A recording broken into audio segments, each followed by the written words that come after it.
In the Ielts test, you hear some recordings and you have to answer questions on them. You have time to read the instructions and questions and check your work. All recordings are played only once. Now turn to Section 1. Section 1. You will hear a conversation between two women as one of the women buys a bus pass. First you have some time to look at questions 1 to 5.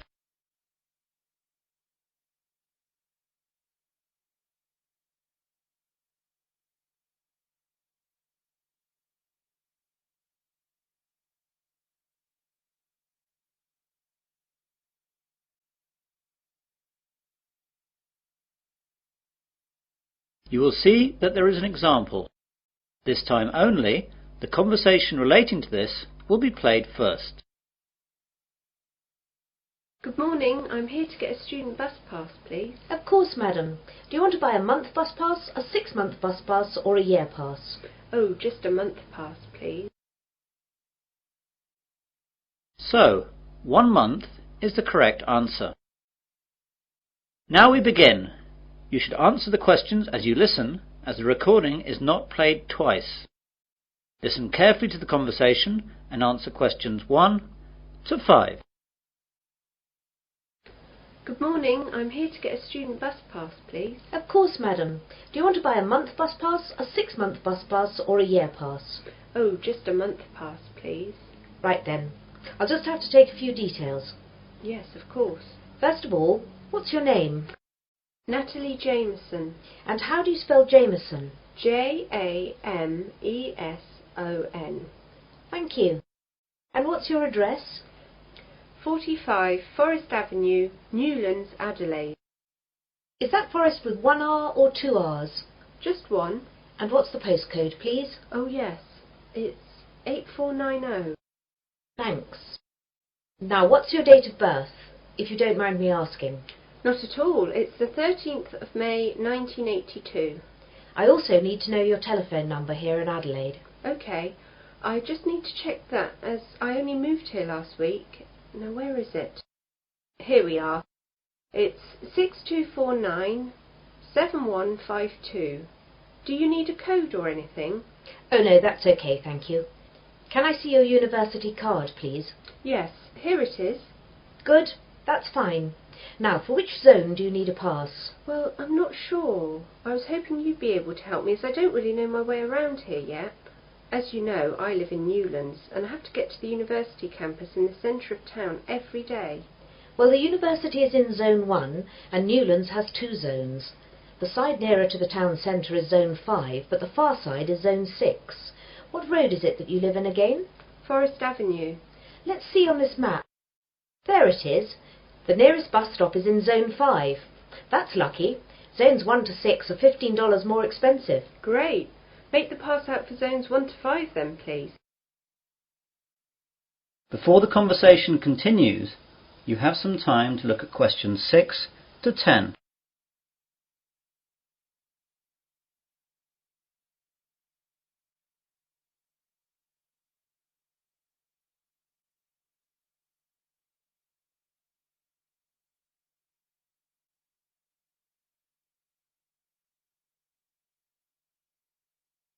Now listen carefully and answer questions 6 to 10. I've got some other questions too, if you don't mind. Sure, go ahead. Well, this weekend my friend and I aren't doing anything, so we thought we'd take a trip out of town and visit somewhere new. Does the bus service run any trips like that? Yes, we've got a selection of trips. I'll tell you about some of them. Thanks. Right. The first one goes up to MacDonald Nature Park. The bus leaves at 8 o'clock and takes about 2 hours to get there, and leaves for the return at 4:30 in the afternoon. Once there, you can walk around the nature trails. It's really nice, and the MacDonald River runs through there, and that's really beautiful, so take a camera with you. Then there's the Pearl Bay trip. The bus leaves at 9 a.m. and goes up the coast to Pearl Bay. How far is that? It's an hour away. Once there, you can walk along the cliffs up to Rocky Point, which has a famous view up the coast. Or you can just lie on the beach and swim. Don't forget to take your swimming gear and a towel. The water's pretty safe there and there are always lifeguards. The bus arrives back in Adelaide at 5 p.m. That sounds nice. What else? Well, there's the Huron Gold Mine. It's just a half-day trip, leaving here at 9:30 a.m. and arriving back at 2 p.m. It only takes half an hour to get there, which is good. It's an old worked-out mine that has changed into a sort of museum. They have all the old equipment, and a guide takes you round some of the tunnels and shows you some of the techniques they used to use. You might even find some gold they missed. Yeah, I could do with that. It's pretty interesting, but the mines can be quite cold, so take a sweater. So how do those three sound? Quite interesting. I really like the idea of going up the coast and spending a day on the beach, but my friend Karen will like the idea of the nature park. I better wait and check out with her what she wants to do before booking. No problem at all. You just need to pop in sometime during the week and we'll make the booking. Thanks very much. You've been very helpful. No problem. See you later. That is the end of section 1. You will now have half a minute to check your answers.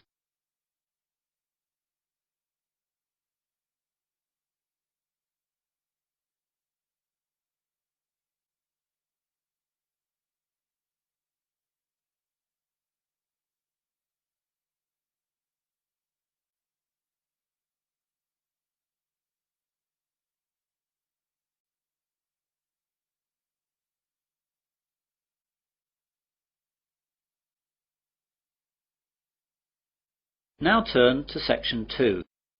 Section 2. You will hear a radio presenter interviewing a man about the Sydney Harbour Bridge. First, you have some time to look at questions 11 to 16.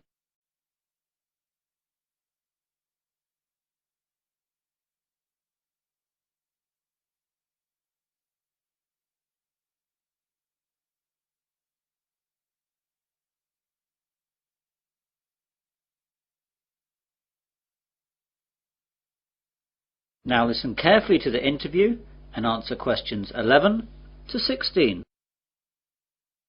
Well, good morning again, everyone, and welcome to Perspectives, the weekly New South Wales radio programme on subjects of general interest from our local area. Today I have in the studio Mr. George Simmons. Good morning, George. Good morning, Anne. So what are you going to talk to us about today, George? Well, for people from New South Wales, and particularly Sydney, this will be of great interest, I hope. I'm going to tell you a little about Sydney Harbour Bridge. Wow, that'll be so interesting. I think so.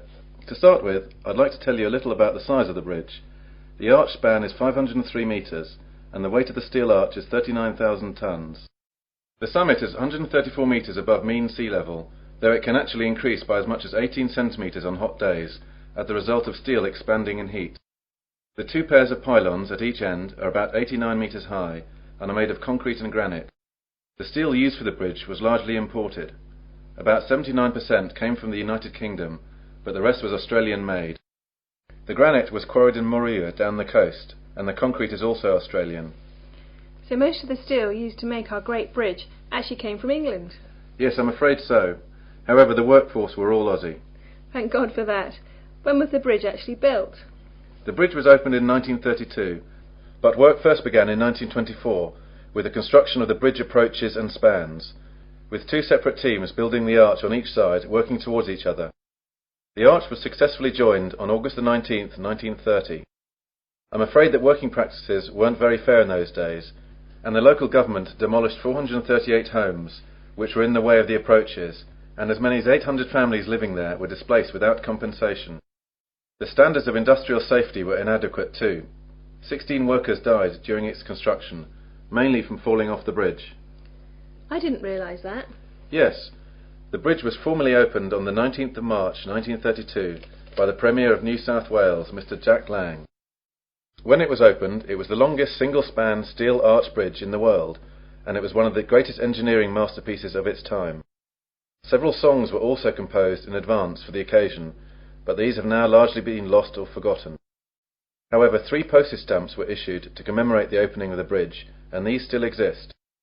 One of these stamps, with a face value of 5 shillings, is now worth several $100s today. You now have some time to look at questions 17 to 20.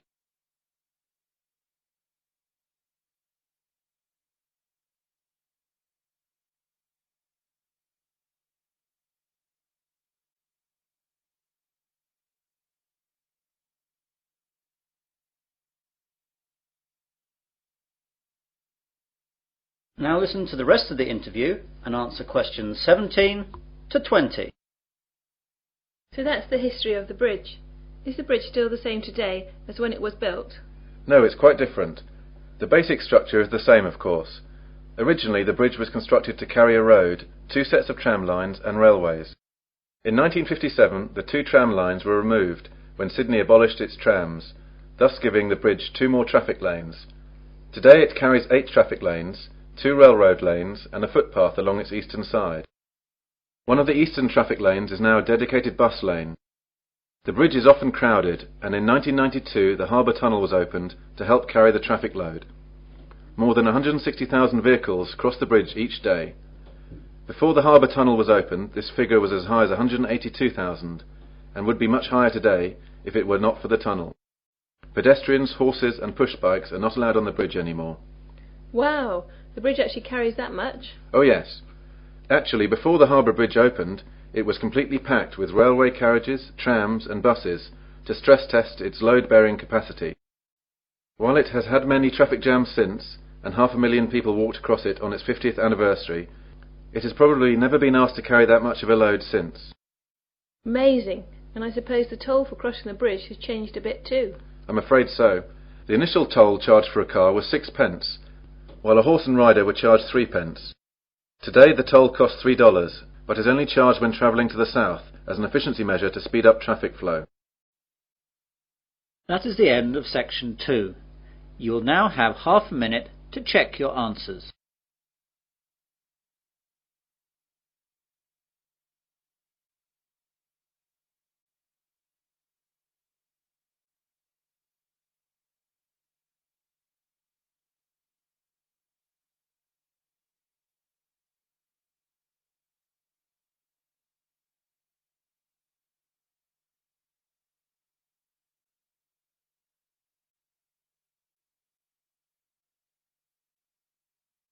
Now turn to section 3.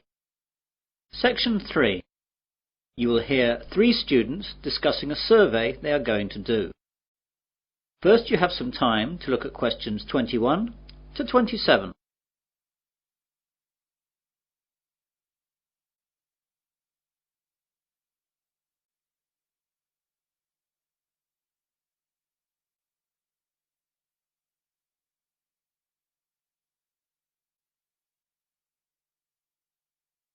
Now listen carefully and answer questions 21 to 27. Hi Mel, hi Laura, sorry I'm a bit late. I got held up by the bus, it just didn't come for ages. Don't worry, you're only a couple of minutes behind and we've only just been chatting.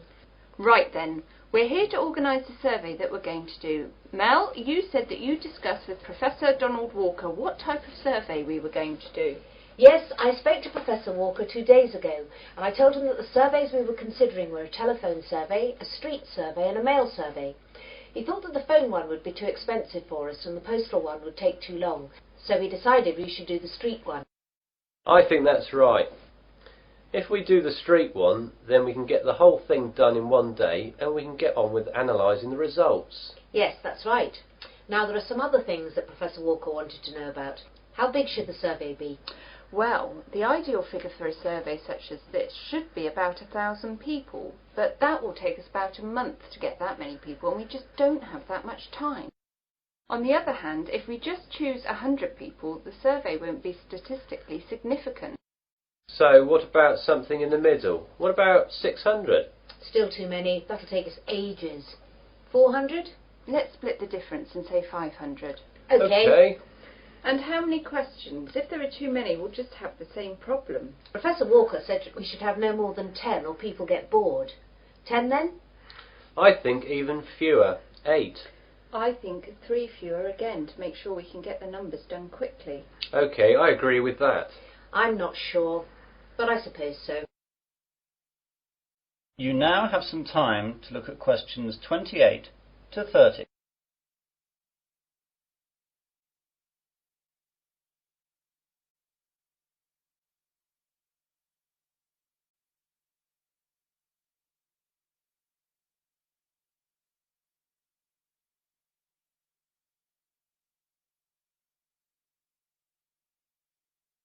Now listen to the rest of the discussion and answer questions 28 to 30. Now, Professor Walker asked where we were going to do the survey. Does he want to avoid that area then? Probably. Now, we can either all stay together or split up and do different locations. Well, if we split up, then I think we've got a better chance of getting more people surveyed. Yes, I agree with Laura. OK. Now, I made a list of the possible locations in Wesley where we could station ourselves. There's the town square, at the entrance to the train station, at the university cafeteria, outside Dobbin's department store, on the corner of the High Street and College Road, the bus station and the corner of High Street and Wilkins Road. What do you think? I think the square is great, but the people at the train station will be travelling and often in a hurry. I agree with all of that, and I think the bus station will have the same problem as the train station. OK, that's those two out then. I think the other ones in town were good too. The cafeteria will have too many students, and that will create too great a bias to our survey.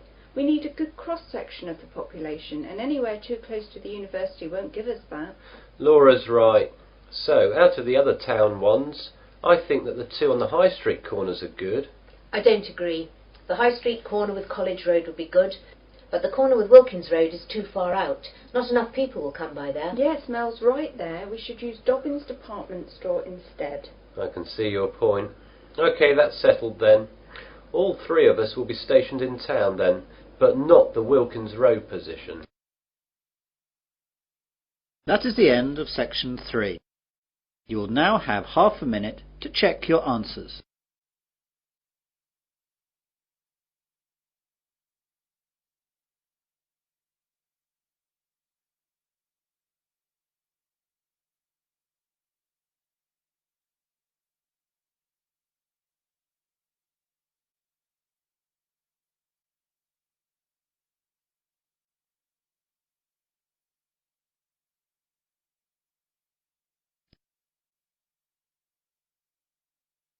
Now turn to section 4.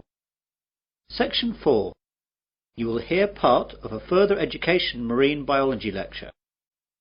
First, you have some time to look at questions 31 to 40.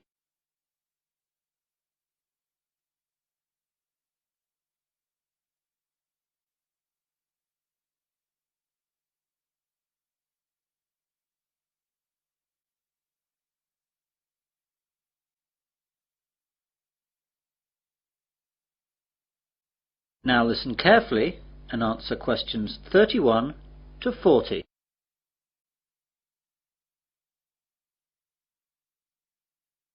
Good morning everyone, and welcome to this further education lecture on marine biology. Today we're going to look at the coelacanth. The discovery of the coelacanth has been compared to finding a dinosaur walking around today over 85 million years after it went extinct. The story began a few days before Christmas in 1938, when the first living coelacanth was discovered off the east coast of South Africa at the mouth of the Chalumna River. The fish was caught in a shark gill net by Captain Goosen and his crew, who, recognizing the bizarre nature of their catch, alerted the local museum in the small South African town of East London. The director of the East London Museum at the time was Miss Marjorie Courtney Latimer, after whom the coelacanth was eventually named. Miss Courtney Latimer offered bounties to fishermen for unfamiliar fish. It was Miss Courtney Latimer who alerted the prominent South African ichthyologist Dr. J.L.B. Smith, who initially identified the fish, and subsequently informed the world about this amazing discovery. This first coelacanth led to the discovery of the first documented population off the remote Comoros Islands between the mainland of Africa and Madagascar. For 60 years, this was presumed to be the only coelacanth population in existence. Originally, it was a concern that the coelacanth might have a very limited range, and that overfishing along the Comoros Islands might wipe it out. However, scientists were amazed when, on July 30th, 1998, an American scientist discovered a coelacanth population in Indonesia. Dr. Mark Erdman was on a honeymoon trip to the area investigating a coral reef research site when he spotted a strange fish being wheeled into the fish market. He recognized the fish as a coelacanth and snapped a picture before it was sold. Dr. Erdmann's subsequent research revealed that the people from Sulawesi had a name for it: Raja, King of the Sea. The Sulawesi coelacanth colony is about 10,000 kilometers east of where the coelacanths were previously known to occur in the western Indian Ocean. Both Sulawesi and Comoros coelacanths are quite different from all other living fish, but perhaps the most interesting feature of the coelacanth is that it has paired lobed fins, which move in a similar fashion to our arms and legs. Coelacanths also have an extra lobe on their tail and a vertebral column that is not fully developed. They are the only living animal to have a fully functional intercranial joint, a division that separates the ear and brain from the nasal organs and eye, and allows the front part of the head to be lifted when the fish is feeding. The brown Sulawesi coelacanth and the steel blue Comoros coelacanth share these unusual characteristics. The discovery of the coelacanth in 1938 is still considered to be the zoological find of the century. This living fossil comes from a lineage of fish that was thought to have been extinct since the time of the dinosaurs. Coelacanths are known from the fossil record dating back over 360 million years, and peaked in abundance about 240 million years ago. Before 1938, they were believed to have become extinct approximately 80 million years ago, after mysteriously disappearing from the fossil record. How could the coelacanth disappear for over 80 million years, and then turn up alive and well in the 20th century? The answer seems to be that fossil coelacanths appeared to live in environments with clay sedimentation with plenty of volcanic activity. Modern coelacanths, both in the Comoros and Sulawesi, inhabit caves and overhangs in vertical marine reefs at about 200 meters, environments not conducive to fossil creation. In 1991, scientists got a better understanding of the fish when the Comoros got their independence from France, and French restrictions on research were lifted. This allowed scientists to study the fish off the Comoros Islands. As the animal hides in underwater caves some 300 to 700 feet down during the day and comes out at night to feed, diving is not an option, and previously only fishermen specimens had been available for study. But this time the scientists had their own submarine, so they could study the coelacanth in its natural habitat through portholes. That is the end of section 4. You will now have half a minute to check your answers.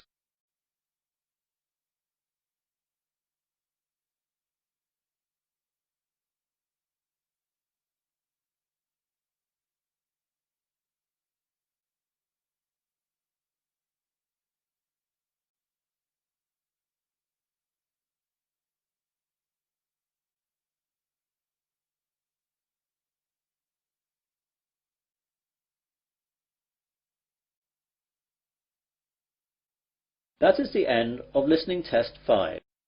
In the Ielts test, you would now have 10 minutes to transfer your answers to the listening answer sheet.